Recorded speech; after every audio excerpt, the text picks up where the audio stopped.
Jack hadn't eaten in 3 days. He took out his last 2 grenades and without hesitation, tossed one into the lake, hoping to blast a few fish to eat. But the grenade hit the water with no reaction at all. Desperate, he threw the last one in too. This time, it exploded underwater, sending up a spray of water across the lake's surface. But instead of fish, what surfaced were the corpses of animals and people. Still, Jack wasn't scared. It was the 20th year since the world had ended. The air and soil were poisoned beyond repair. To survive, people did whatever it took to get supplies. Jack was born into this world and had long understood the brutal law of survival. The weak get eaten. The next morning, his fishing net finally caught a fish. It was the best thing that had happened to him in days. He rushed back to tell his father John, but was shocked to find him collapsed over the table, unconscious. With no food for days, John had dug up some wild grass from the lakeside to eat, but the soil was toxic and the plants were laced with poison. Jack couldn't tell if his father had passed or simply fainted, so he waited outside, hoping he'd wake up. But after 24 hours, John still hadn't moved. Jack finally had to face the truth: his father was gone. That's when he noticed John's notebook sitting on the table. It had always been his most treasured possession. He wrote and sketched in it every day, never letting Jack so much as peek inside,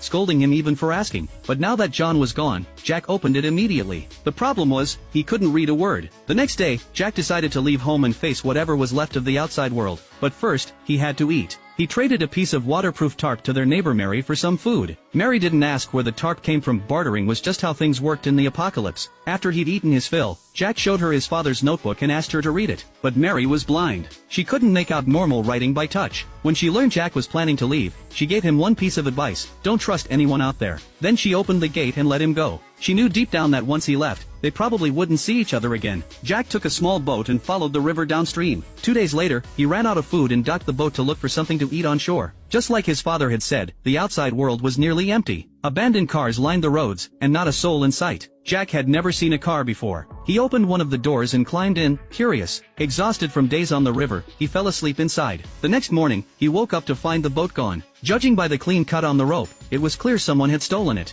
He hadn't expected to lose such an important means of transportation so soon after leaving home. With no other choice, Jack started walking. While crossing a swampy area, he was caught by a man named Morgan who was out scavenging. Along with him, a girl named Maria was also captured by Morgan. They were taken to an abandoned factory where 6 men were living. Their leader, Landon, was strangely excited when he saw them. He checked Jack's teeth like inspecting livestock. Morgan stood silently nearby. He already knew what fate awaited Jack and Maria. Morgan then shoved Jack into a metal cage. As Morgan turned to leave, Jack suddenly asked if he could read. Morgan paused, curious. When Jack explained he just wanted someone to read his father's notebook, Morgan took it. Morgan had gone to school before the world fell apart. As he flipped through the pages, he saw a record of John and Jack's time together, the small moments they shared in a shattered world. On the last page, John had written one final plea: if you ever catch Jack, I beg you don't hurt him.